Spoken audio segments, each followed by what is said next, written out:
Bayangkan sebuah momen ketika Anda menyadari bahwa Anda tidak bisa lagi berpura-pura. Topeng yang telah Anda kenakan selama bertahun-tahun tiba-tiba terasa menyesakkan. Permainan yang dimainkan banyak orang menjadi begitu jelas terlihat. Hidup yang Anda bangun perlahan terasa seperti penjara yang terbuat dari harapan orang lain. Anda bukan sedang terpuruk, Anda sedang terbangun. Dan bersama dengan kesadaran itu, datanglah proses pelepasan yang perlahan, namun tak terhindarkan dari segala sesuatu yang sebenarnya bukan diri Anda. Seorang pengamat jiwa menghabiskan seluruh hidupnya untuk meneliti proses ini. Ia menyaksikan ribuan orang mengalami transformasi batin dan menemukan sesuatu yang mendalam. Pertumbuhan sejati tidak datang dari pernyataan dramatis atau perubahan mendadak. Pertumbuhan itu hadir melalui pelepasan yang bertahap, melalui penghentian perlahan dari pola-pola lama yang dulu terasa menyelamatkan, namun kini justru terasa menyesakkan. Hari ini, kita akan menelusuri 7 hal yang seorang pengamat jiwa amati, yakni hal-hal yang perlahan dilepaskan oleh mereka yang sedang mengalami kebangkitan batin. Ini bukan keputusan sadar pada awalnya, lebih tepatnya, seperti reaksi alami terhadap ketidakautentikan yang semakin kuat seiring kejernihan batin tumbuh. Anda tidak tiba-tiba memutuskan untuk berhenti dari hal-hal ini. Suatu hari, Anda hanya menyadari bahwa Anda sudah melakukannya. Jika Anda merasa tidak bisa lagi menjalani hidup dengan cara lama, seolah-olah Anda semakin tidak cocok dengan arus kehidupan biasa, inilah alasannya. Jiwa Anda perlahan menolak segala sesuatu yang tidak selaras dengan kebenaran dalam diri Anda. Dan menurut seorang pengamat jiwa, penolakan ini bukan hanya tak terelakkan, melainkan juga sangat penting bagi transformasi diri. Hal pertama yang biasanya dilepaskan adalah rasa lapar akan persetujuan. Bukan karena Anda memilih untuk melepaskannya, tetapi karena ada sesuatu yang bergeser dalam struktur batin Anda, sehingga pencarian pengakuan menjadi terasa begitu tidak nyaman. Bayangkan Anda menghabiskan seluruh hidup dengan mengonsumsi gula, lalu tiba-tiba tubuh Anda mengembangkan intoleransi. Begitulah yang terjadi secara batiniah. Persetujuan yang dulu Anda kejar kini justru terasa membuat Anda sakit. Seorang pengamat jiwa menyaksikan hal ini pada banyak orang. Saat mereka berkembang, muncul perasaan tidak nyaman dalam situasi di mana sebelumnya mereka selalu mencari validasi. Seorang perempuan yang hidup demi restu ibunya, tiba-tiba merasa mual ketika mencoba menyenangkan sang ibu. Seorang pria yang dulu membutuhkan pengakuan profesional secara terus-menerus, mendapati dirinya tidak lagi peduli pada promosi. Bukan karena memberontak, melainkan karena berevolusi. Inilah yang sebenarnya terjadi. Ketika Anda bertumbuh secara batin, Anda mulai terhubung dengan inti diri sejati pusat autentik yang melampaui ego. Inti diri ini tidak membutuhkan persetujuan karena ia sudah utuh. Layaknya pohon yang menemukan sumber air bawah tanah, ia tidak lagi bergantung pada hujan. Namun, proses pelepasan ini berlangsung perlahan dan seringkali menyakitkan. Anda mungkin mendapati diri Anda berada dalam rapat, hampir mengucapkan sesuatu yang ingin didengar semua orang, lalu tiba-tiba tidak bisa. Kata-kata terasa tersangkut. Tubuh Anda menolak, bahkan Anda bisa berkeringat. Itu bukan kecemasan. Itu adalah diri autentik Anda yang menolak ikut serta dalam sandiwara. Salah satu pasien, seorang pengamat jiwa, menggambarkannya dengan sempurna. Dulu saya bisa mengubah kepribadian saya, sepenuhnya tergantung siapa lawan bicara saya. Sekarang ketika saya mencoba melakukannya, rasanya seperti ada rem darurat dalam jiwa saya. Saya tidak lagi sanggup memutarbalikkan diri demi persetujuan orang lain. Hal ini menciptakan masa transisi yang aneh. Di dalam, Anda sudah berhenti mencari persetujuan, namun di luar, Anda belum sepenuhnya menyesuaikan diri. Anda berhenti mengunggah demi mendapatkan suka, tetapi masih sering mengecek ponsel. Anda berhenti mencari pujian, tetapi tetap merasakan kekosongan ketika pujian itu tidak datang. Anda berada di antara dua dunia, tidak lagi kecanduan persetujuan, namun belum sepenuhnya nyaman tanpanya. Seorang pengamat jiwa mencatat bahwa transisi ini biasanya memakan waktu bertahun-tahun. Pertama, Anda berhenti mencari pengakuan dari orang asing, lalu dari orang yang hanya sekadar kenalan. Kemudian, perlahan-lahan bahkan dari lingkaran terdekat Anda sendiri. Akhirnya, yang paling sulit dilepaskan adalah keterikatan dari keluarga. Setiap lapisan pelepasan selalu membawa dua hal sekaligus, kebebasan dan kesedihan. Anda tidak hanya berhenti dari sebuah kebiasaan, tetapi juga dari sebuah identitas. Seorang perempuan yang selama ini hidup demi mendapatkan persetujuan ibunya harus melewati berbulan-bulan masa yang terasa seperti penarikan diri. Ia terbiasa secara otomatis meraih telepon untuk menghubungi ibunya demi mencari validasi. Namun, ia sadar, hal itu tidak bisa lagi ia lakukan. Bukan karena ibunya tidak bisa dihubungi, melainkan karena batinnya sendiri menolak untuk melakukan panggilan itu. Tangannya bahkan bergetar setiap kali ia mencoba. Namun, di balik kesulitan itu, ada keindahan yang muncul. Seiring rasa lapar akan persetujuan mereda, lahirlah sesuatu yang baru. Rasa nilai diri yang tak tergoyahkan, bukan sekadar kepercayaan diri yang masih bergantung pada orang lain, melainkan nilai diri sejati yang hanya bersandar pada dirinya sendiri. Pada titik ini, Anda berhenti membutuhkan orang lain untuk mengakui keberadaan Anda, sebab akhirnya Anda benar-benar bisa merasakannya dari dalam diri. Inilah mengapa orang-orang yang menempuh perjalanan batin seringkali terlihat memiliki keyakinan misterius. Mereka tidak sedang berusaha terlihat percaya diri, melainkan telah berhenti memainkan permainan melelahkan, mengejar hak untuk layak ada melalui persetujuan orang lain. Mereka menemukan sesuatu yang seorang pengamat jiwa sebut sebagai otoritas batin, sebuah kompas yang selalu menunjuk arah kebenaran, terlepas dari opini luar. Hal kedua yang perlahan ditinggalkan oleh mereka yang tumbuh secara batiniah, seringkali mengejutkan banyak orang, kebutuhan untuk menjadi istimewa. Sekilas, ini terdengar berlawanan. Bukankah orang yang mendalami spiritualitas seharusnya sadar bahwa dirinya unik? Benar, tetapi ada perbedaan mendalam antara menyadari keunikan diri dan membutuhkan pengakuan sebagai sosok istimewa. Seorang pengamat jiwa menemukan sebuah paradoks. Semakin seseorang berkembang secara batin, ia justru menjadi semakin unik, namun semakin sedikit peduli untuk terlihat istimewa. Ia menjadi lebih otentik, lebih dirinya sendiri, namun berkurang kebutuhannya untuk mendapatkan pengakuan atas hal itu. Mereka menjadi luar biasa bukan karena ingin dilihat sebagai luar biasa, melainkan karena mereka berhenti mengejar label tersebut. Pada tahap awal perjalanan batin, banyak orang mengalami apa yang seorang pengamat jiwa sebut sebagai inflasi spiritual. Setelah mengalami momen pencerahan, mereka merasa dipilih, istimewa, bahkan lebih tinggi dari orang lain. Mereka merasa telah melihat kebenaran yang orang lain belum lihat, menjangkau dimensi yang orang lain tidak bisa capai, dan mengetahui hal-hal yang orang lain tidak ketahui. Untuk sementara, perasaan istimewa ini seakan tampak seperti pencapaian spiritual. Anda mungkin pernah menyadari diri Anda secara halus, atau bahkan terang-terangan menceritakan pengalaman meditasi, tanda-tanda kebetulan yang bermakna, atau wawasan batin Anda kepada orang lain. Anda tidak benar-benar sedang menyombongkan diri, tetapi tanpa sadar sedang membedakan diri dari mereka yang dianggap masih tertidur. Namun, suatu saat, sesuatu akan bergeser. Seorang pengamat jiwa mengamati bahwa setiap orang yang benar-benar tumbuh secara batin selalu mengalami pergeseran ini. Kebutuhan untuk menjadi istimewa mulai terasa berat, melelahkan, bahkan palsu. Ibarat mengenakan kostum yang dahulu terasa seperti sayap, tetapi kini berubah menjadi rantai.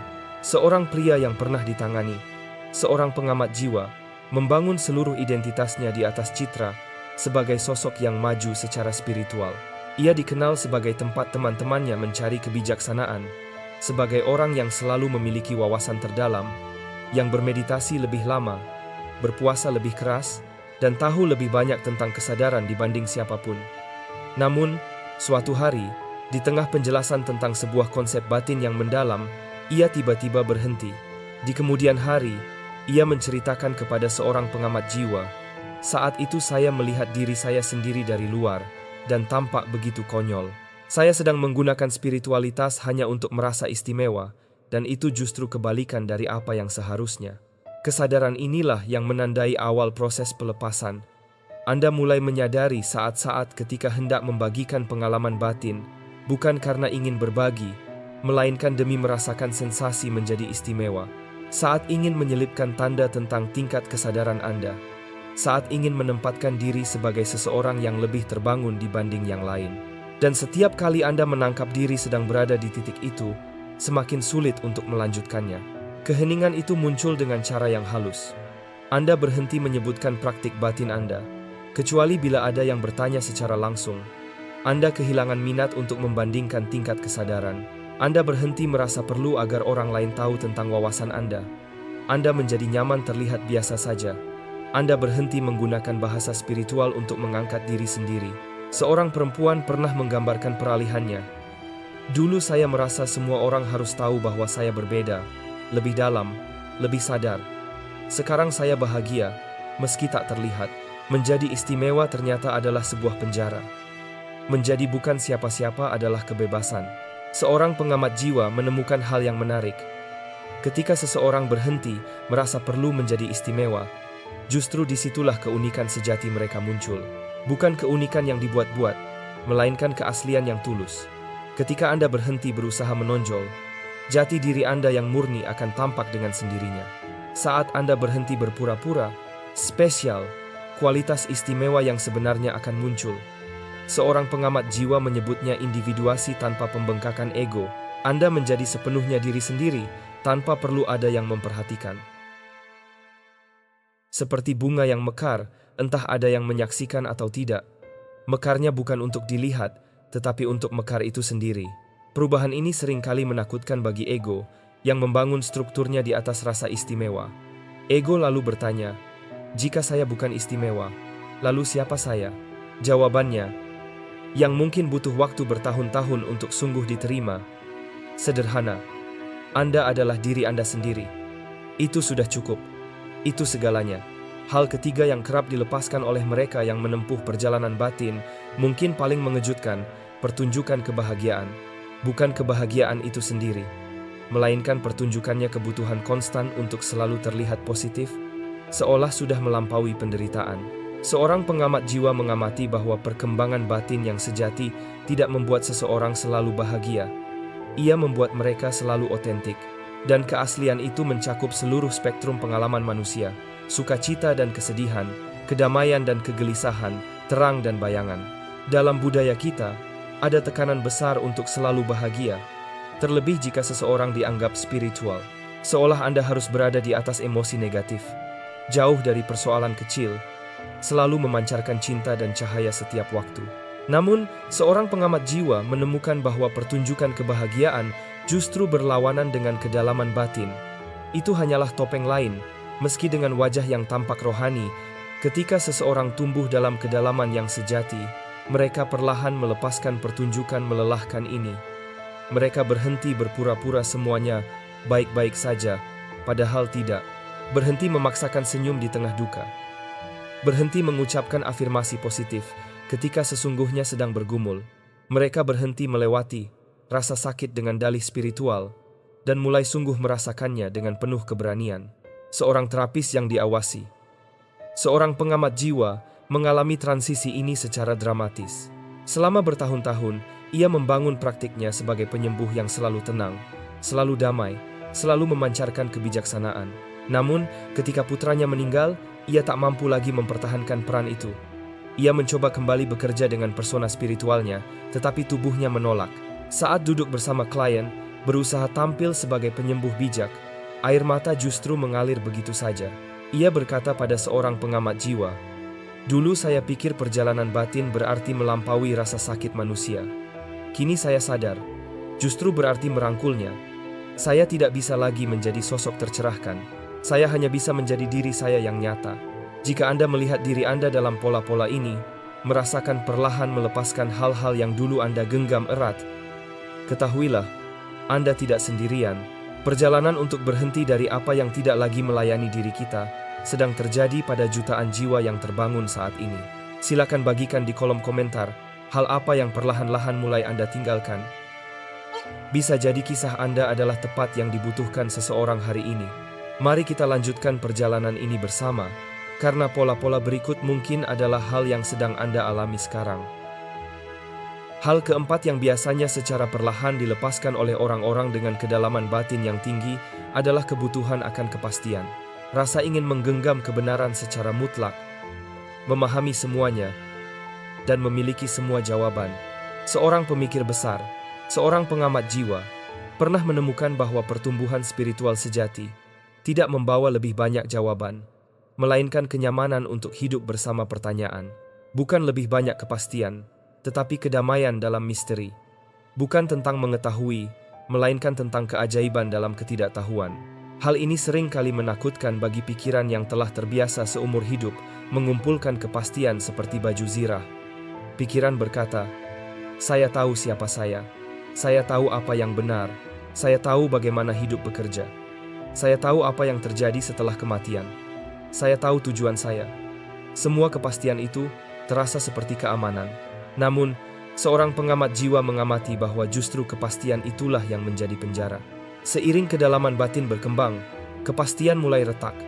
Bukan karena terbukti salah, melainkan karena Anda mulai menyadari bahwa kebutuhan akan kepastian itulah yang menghalangi Anda dari kebenaran. Kebenaran bukan sesuatu yang bisa digenggam. Ia mengalir. Saat Anda berusaha menggenggamnya, ia berubah menjadi dogma. Salah satu pasien, seorang pengamat jiwa yang paling brilian, adalah seorang fisikawan yang datang dalam krisis. Kebangkitannya secara batin telah menghancurkan kepastian ilmiahnya. Ia berkata, "Dulu saya merasa tahu bagaimana alam semesta bekerja. Sekarang saya sadar, bahkan saya tidak benar-benar tahu bagaimana cangkir kopi saya bekerja. Semakin sadar saya menjadi, semakin sedikit kepastian yang saya miliki tentang apapun. Ini bukan kebingungan, melainkan kejernihan." Ia melihat melampaui ilusi pengetahuan menuju kenyataan misteri. Namun transisi itu menyakitkan. Pikirannya begitu ingin membangun kembali kepastian, mencari fakta-fakta spiritual baru untuk menggantikan fakta-fakta ilmiah lama. Tetapi setiap kali ia mencoba mengkristalkan sebuah kebenaran, kebenaran itu larut kembali. Seorang pengamat jiwa menyaksikan bagaimana perlahan-lahan ia melepaskan kebutuhan akan pijakan yang pasti. Pertama, ia berhenti membutuhkan jawaban tentang bagaimana segala sesuatu bekerja. Lalu, ia berhenti membutuhkan jawaban tentang mengapa sesuatu terjadi. Hingga akhirnya, ia berhenti membutuhkan jawaban tentang siapa dirinya sebenarnya.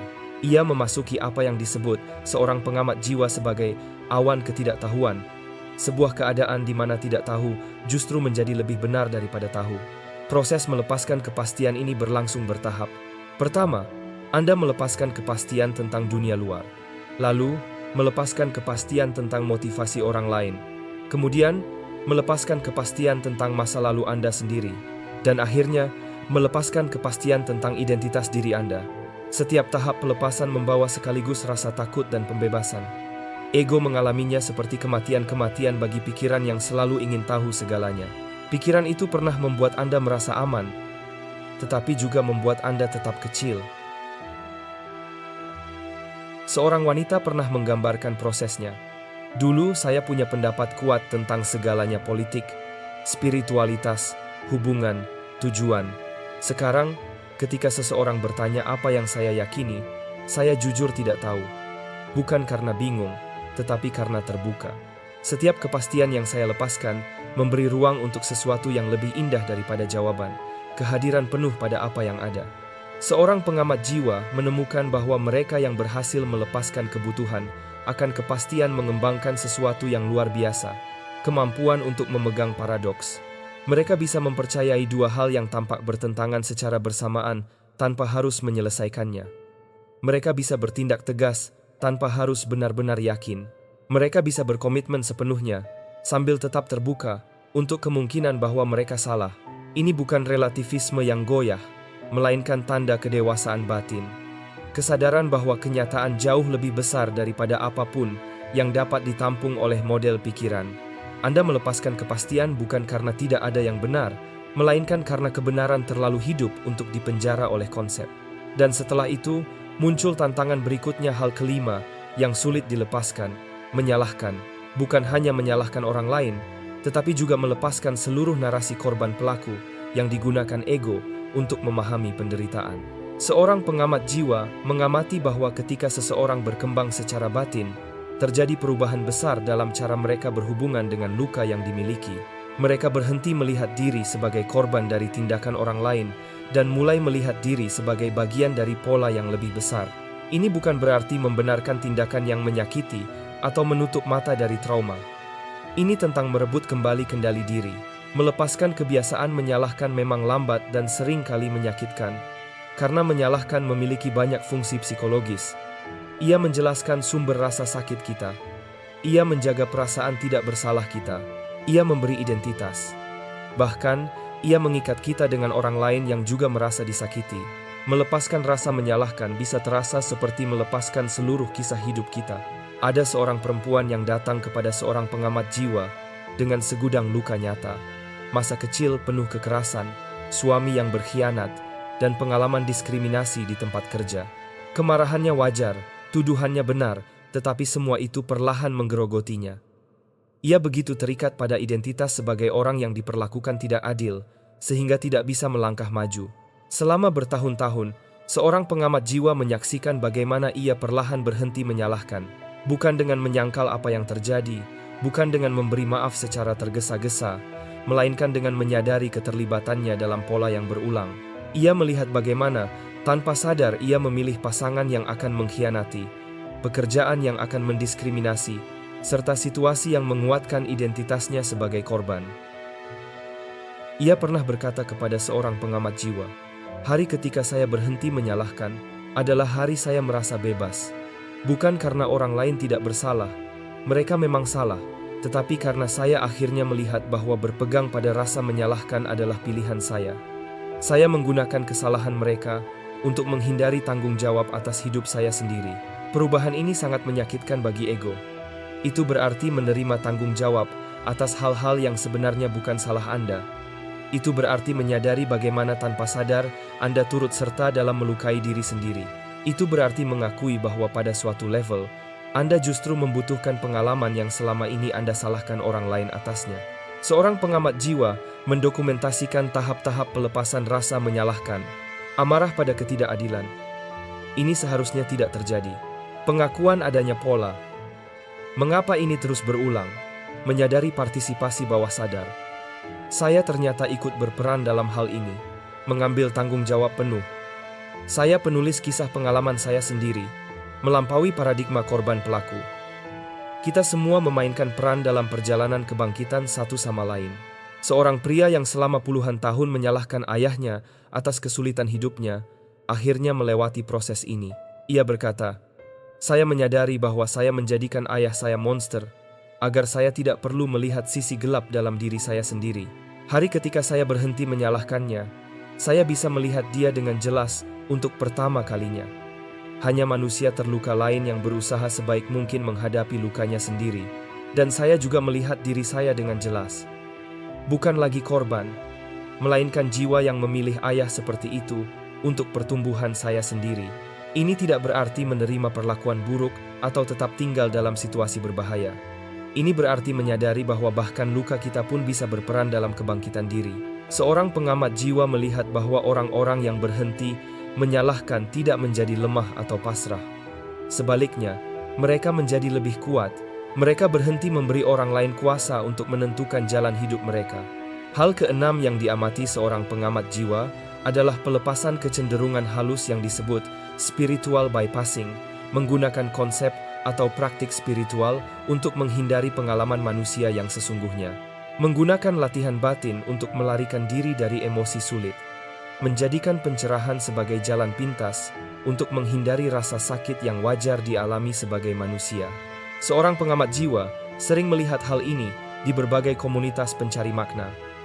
Orang-orang yang menggunakan meditasi untuk menolak perasaan, menggunakan kalimat segala sesuatu terjadi karena alasan untuk menghindari kesedihan, menggunakan gagasan kita semua satu untuk menghindari batasan sehat, menggunakan istilah kematian ego untuk lari dari pekerjaan batin yang sebenarnya perlu dilakukan.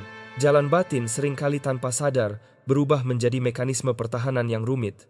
Namun, seiring berkembangnya kedewasaan batin yang sejati, cara melarikan diri ini tak lagi mungkin dilakukan. Jiwa menuntut kehadiran penuh baik dalam dimensi spiritual maupun manusiawi yang transenden sekaligus membumi, luas tak terbatas sekaligus intim dan nyata. Anda tidak bisa lagi menggunakan langit untuk menghindari bumi. Seorang praktisi meditasi datang kepada seorang pengamat jiwa setelah 20 tahun mendalami latihannya. Ia telah mencapai keadaan kesadaran yang luar biasa, merasakan kehampaan mendalam, bahkan menyentuh kekosongan itu sendiri. Namun, kehidupan pribadinya berantakan, hubungan relasinya hancur, emosinya tumpul, dan hidupnya terlepas dari kenyataan. Ia menggunakan pencerahan untuk melompati sisi manusianya. Seorang pengamat jiwa menyaksikan bagaimana perlahan ia berhenti dari cara melarikan diri tersebut. Proses itu ternyata lebih menyakitkan dibanding momen pencerahannya yang pertama. Ia harus turun kembali ke dalam tubuhnya, masuk lagi ke dalam perasaannya, hingga menerima kebutuhan dan keinginan manusianya yang paling dasar. Setelah menyentuh yang tak terbatas, ia harus belajar menjadi terbatas lagi. Setelah mengalami tanpa diri, ia harus membangun kembali diri yang sehat. Ia menggambarkan pengalamannya. Saya dulu berpikir, perjalanan batin adalah tentang melampaui pengalaman manusia. Kini saya menyadari, justru tentang benar-benar mengalami hidup sebagai manusia. 20 tahun saya habiskan untuk mencoba menjadi bukan siapa-siapa. Sekarang saya belajar menjadi seseorang dengan kehidupan tertentu, luka tertentu, dan juga anugerah tertentu. Berhentinya pelarian batin itu tampak dalam hal-hal sederhana. Berani mengakui bahwa Anda punya preferensi, meski menerima keadaan apa adanya. Berani merasakan marah, meski paham bahwa setiap orang berusaha sebaik mungkin. Menginginkan keintiman, meski tahu bahwa pada dasarnya kita sudah saling terhubung. Menetapkan batasan meski melihat segalanya sebagai satu. Mengalami rasa takut, meski mempercayai kehidupan. Dari sini, seorang pengamat jiwa menyebutnya sebagai tanda kedewasaan batin. Kemampuan untuk sepenuhnya menjadi manusia, sekaligus tetap hadir secara spiritual. Tidak menggunakan yang satu untuk lari dari yang lain, melainkan hidup di persimpangan tempat langit dan bumi saling bertemu. Hal terakhir yang sering dilepaskan oleh mereka yang tumbuh secara mendalam, mungkin akan mengejutkan Anda. Isolasi dalam kebangkitan batin, yaitu keyakinan bahwa bertumbuh berarti menjauh dari orang lain, bahwa kesadaran hanya membawa kesepian, bahwa pencerahan sama dengan kesendirian. Seorang pengamat jiwa mengamati, meski perjalanan batin memang kerap membutuhkan masa-masa kesunyian, kedewasaan sejati justru membawa seseorang kembali pada hubungan, namun dengan kualitas yang berbeda sama sekali. Bukan lagi peleburan tanpa sadar seperti mereka yang masih tertidur, melainkan pertemuan sadar antar jiwa yang sama-sama terjaga. Pada awal kebangkitan, isolasi sering terasa perlu, bahkan mulia. Anda merasa mampu menembus ilusi yang orang lain masih percayai, merasakan hal-hal yang orang lain tak mampu, atau mengetahui sesuatu yang orang lain belum ketahui. Lalu muncul pertanyaan, bagaimana bisa terhubung dengan mereka yang masih tertidur? Namun, seorang pengamat jiwa melihat kesombongan halus ini perlahan larut dalam diri mereka yang terus bertumbuh. Mereka berhenti merasa lebih sadar dari yang lain. Mereka melepaskan identitas sebagai yang terbangun di tengah, yang masih tidur.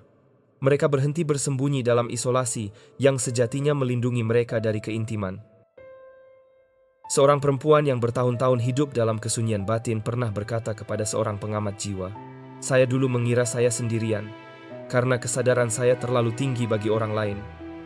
Ternyata, saya sendirian karena takut. Takut terlihat sebagai manusia dengan segala perjuangan dan momen-momen yang tidak mulia. Kesendirian spiritual saya ternyata hanyalah bentuk lain dari kesombongan. Ketika ia berhenti mengasingkan diri, sesuatu yang indah terjadi. Ia menemukan bahwa ia bisa terhubung dengan siapa saja, bukan dengan menurunkan kesadarannya, melainkan dengan merangkul sisi manusianya. Ia bisa bersama orang-orang yang belum sadar tanpa menghakimi, karena ia mengingat pola bawah sadarnya sendiri. Ia bisa menyayangi mereka yang masih tertidur, karena ia pernah tertidur juga. Hubungan sadar, definisi dan pilar. Seorang pengamat jiwa mendokumentasikan bahwa kedewasaan batin yang sejati akan berujung pada apa yang ia sebut sebagai hubungan sadar. Kemampuan untuk terhubung tanpa kehilangan diri. Menyatu tanpa harus melebur. Hubungan sadar adalah antitesis dari hubungan codependent, saling ketergantungan, yang didorong oleh ego yang mencari validasi. Ini adalah hubungan di mana dua individu yang utuh bertemu, bukan dua setengah individu yang mencari pelengkap. Pilar-pilar hubungan sadar yang diidentifikasi melalui pengamatan ribuan kasus, melampaui konsep romantis atau pertemanan biasa. Pilar A, cinta tanpa keterikatan, detachment in love. Pelepasan dalam dimensi koneksi adalah yang paling sulit. Cinta tanpa keterikatan, agape, berarti mencintai orang lain untuk siapa mereka hari ini, dimanapun mereka berada dalam perjalanan mereka, tanpa tuntutan tersembunyi, bukan pasif, tapi bebas. Ini bukan berarti tidak peduli atau pasif. Ini berarti mencintai dengan tangan terbuka. Anda mengizinkan orang yang Anda cintai untuk pergi, untuk berubah, untuk berbeda dari harapan Anda. dan bahkan untuk mengecewakan Anda tanpa menarik kembali cinta Anda. Melepaskan hasil. Dalam hubungan sadar, Anda mencintai tanpa terikat pada hasil dari cinta itu. Jika Anda mencintai seseorang, Anda tidak terikat pada kepastian bahwa mereka harus membalasnya dengan cara tertentu, atau bahwa hubungan itu harus bertahan selamanya. Ini adalah pelepasan kepastian yang diterapkan dalam domain hati. Kasus pengamat jiwa, ibu dan anak. Seorang pengamat jiwa mencatat kisah seorang ibu yang terbangun, yang akhirnya melepaskan putranya yang kecanduan. Selama bertahun-tahun, ia mencintai putranya, tetapi cintanya adalah sebuah ikatan yang penuh kecemasan dan upaya untuk memperbaiki sang anak. Ketika ia mencapai hubungan sadar, ia mencintai anaknya dengan sama kuatnya, tetapi ia melepaskan tanggung jawab atas nasib anaknya. Dengan kata lain, ia memberikan kebebasan radikal kepada anaknya untuk menjalani takdirnya sendiri, tanpa harus menjadi proyek spiritual atau penyelamatan pribadinya. Ini adalah batas tertinggi dari cinta tanpa keterikatan. Pilar B. Menjadi dekat tanpa kehilangan diri. The integrity of self. Ini adalah jantung dari pelepasan isolasi. Isolasi batin terjadi karena ketakutan bahwa berdekatan dengan orang lain akan memaksa kita kembali mengenakan topeng persetujuan. Poin 1. Hubungan sadar membuktikan bahwa ini adalah ilusi. Batas adalah keintiman. Dalam hubungan sadar, batas yang sehat tidak dilihat sebagai dinding, melainkan sebagai fondasi yang memungkinkan keintiman sejati. Anda bisa mengatakan tidak tanpa merasa bersalah, dan ya tanpa merasa wajib. Batas Anda menjadi penjaga diri sejati Anda. Peran otoritas batin. Karena individu tersebut telah menemukan otoritas batinnya. Poin 1. Identitas mereka tidak lagi berfluktuasi berdasarkan kehadiran orang lain. Mereka bisa hadir dalam semua interaksi sambil tetap berakar pada kebenaran mereka. Mereka tidak perlu berubah kepribadian untuk menyenangkan bos, pasangan, atau teman. Ini adalah manifestasi nyata dari berhenti mencari persetujuan. Kehadiran yang penuh.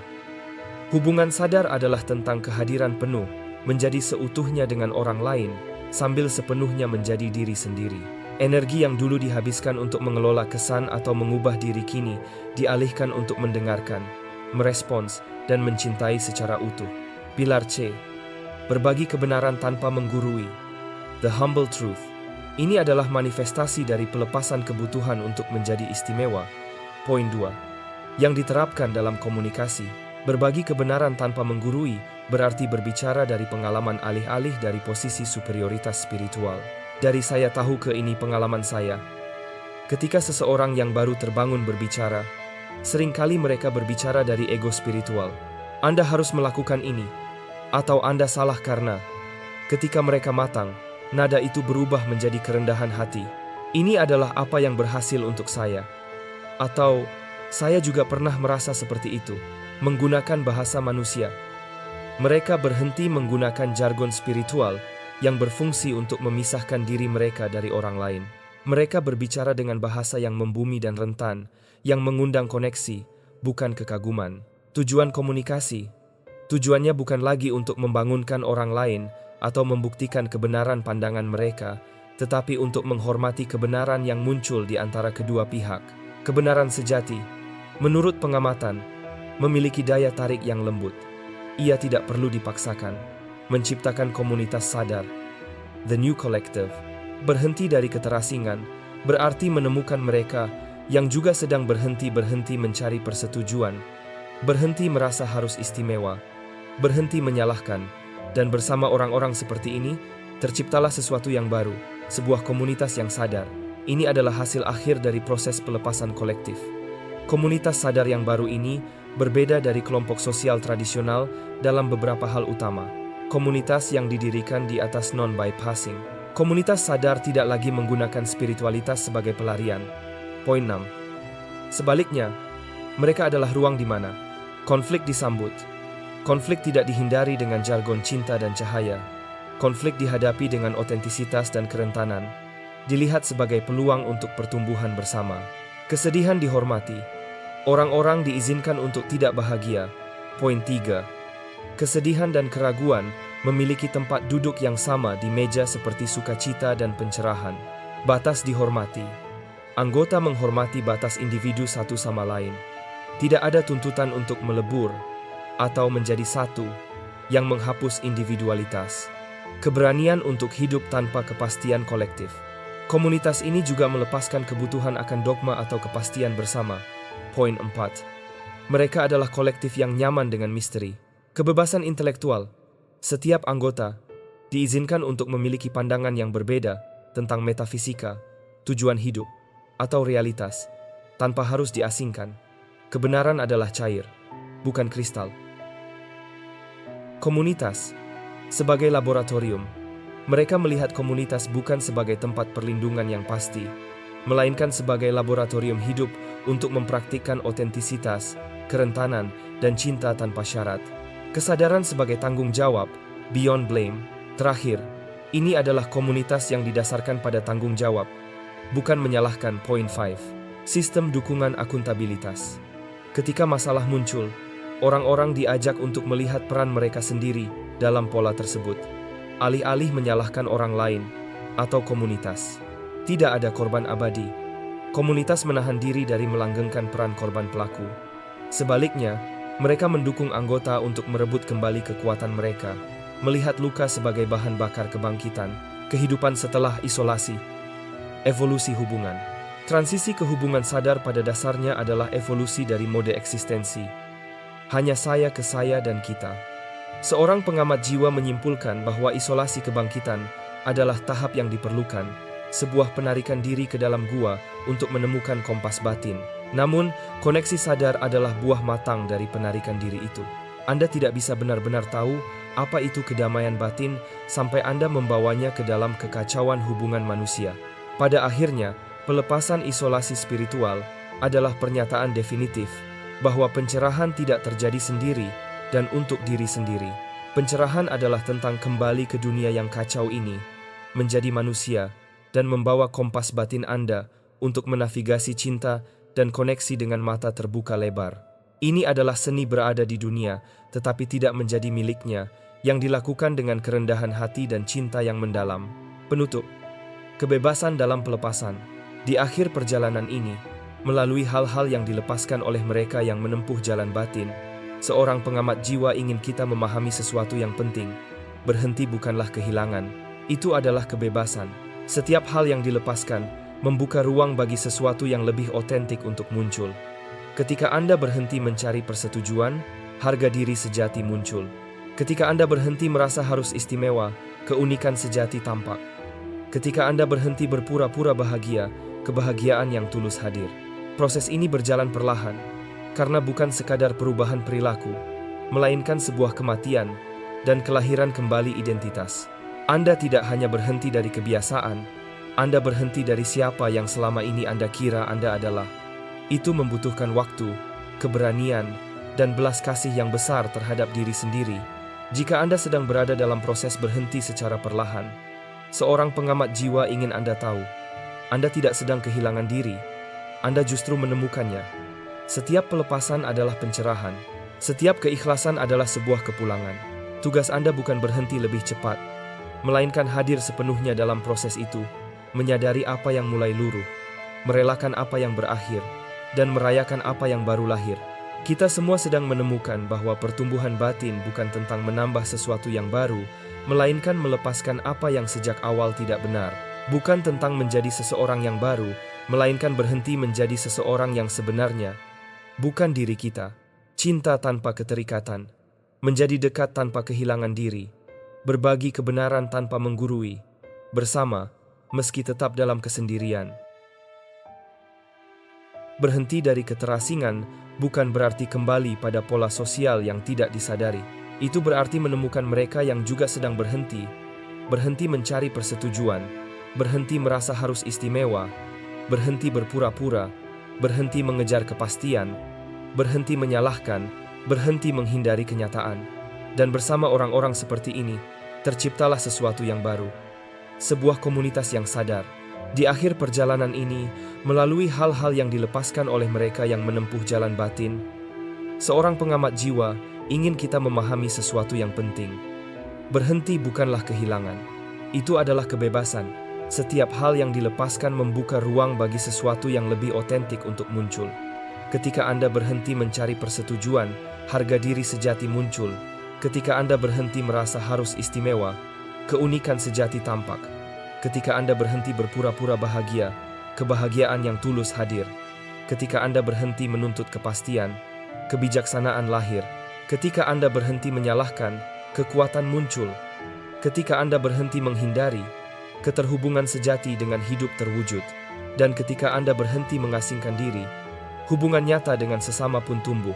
Proses ini berjalan perlahan, karena bukan sekadar perubahan perilaku, melainkan sebuah kematian dan kelahiran kembali identitas. Anda tidak hanya berhenti dari kebiasaan, Anda berhenti dari siapa yang selama ini Anda kira Anda adalah. Itu membutuhkan waktu, keberanian, dan belas kasih yang besar terhadap diri sendiri. Seorang pengamat jiwa mengamati bahwa proses ini biasanya memakan waktu bertahun-tahun, bahkan puluhan tahun. Anda akan berhenti, lalu kembali, melepaskan, lalu menggenggam lagi, membiarkan pergi, lalu meraih kembali. Namun, itu bukan kegagalan, itulah sifat pertumbuhan yang berputar. Setiap kali Anda kembali pada pola lama, keterikatan Anda sedikit lebih longgar. Setiap kali Anda menggenggam lagi, genggaman itu sedikit lebih ringan. Jika Anda sedang berada dalam proses berhenti secara perlahan, seorang pengamat jiwa ingin Anda tahu, Anda tidak sedang kehilangan diri, Anda justru menemukannya. Setiap pelepasan adalah pencerahan, setiap keikhlasan adalah sebuah kepulangan. Hal-hal yang Anda lepaskan memang perlu dialami terlebih dahulu sebelum bisa benar-benar ditinggalkan. Anda perlu mencari persetujuan untuk memahami hampanya pengakuan dari luar. Anda perlu merasa istimewa untuk menemukan kebebasan menjadi biasa. Anda perlu mengejar kepastian untuk menghargai misteri. Anda perlu menyalahkan untuk menemukan kekuatan. Ini bukanlah proses yang bisa dipercepat atau dipaksakan. Pelepasan terjadi dengan caranya sendiri, pada waktunya sendiri. Tugas Anda bukan berhenti lebih cepat, melainkan hadir sepenuhnya dalam proses itu, menyadari apa yang mulai luruh, merelakan apa yang berakhir, dan merayakan apa yang baru lahir. Dan ingatlah, Anda tidak sendirian. Di seluruh dunia, banyak jiwa yang sedang terbangun dan perlahan melepaskan hal-hal yang sama. Kita semua sedang menemukan bahwa pertumbuhan batin bukan tentang menambah sesuatu yang baru, melainkan melepaskan apa yang sejak awal tidak benar. Bukan tentang menjadi seseorang yang baru, melainkan berhenti menjadi seseorang yang sebenarnya bukan diri kita.